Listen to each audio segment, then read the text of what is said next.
Everyone, welcome to my YouTube channel. So ito, hindi na to app, okay? Kundi ito ay fast food restaurant.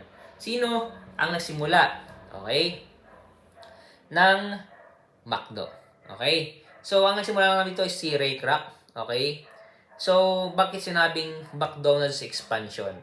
Okay, meron kasi itong movie na ang title ng movie is The Founder. Okay, so meron talagang kandiyan pinakamagkapatid na nagsimula ng McDo. Okay? Pero, itong McDo na to is ayaw nilang expand, natatakot silang mag-expand. Kaya ang nag-expand dito is si Ray Kroc. Okay? Medyo parang pangit yung testimony niya, pero palagi ko sa pinaka-backbone nito or pinakalikod nito is maganda naman.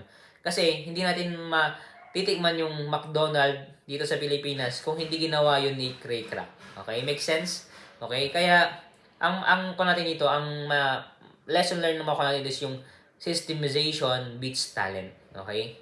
Kahit na may talent ka, kahit na madami kang talent na binigay sa'yo ng Panginoon, kung hindi mo kayang i-systemize, okay, wala. Talong-talo niya yung talent mo. Kaya nga, kailangan natin yung system. Okay? Yung iba, systematic, especially dito sa mundo. Pero ang system kasi, dito, mas nagkakaroon ng consistency, at the same time, kaya mo itong i-expand. Okay, yun lang naman. If you want to buy this book, yung Facebook page officially din sa description. May silang po kayo. Salamat po and God bless.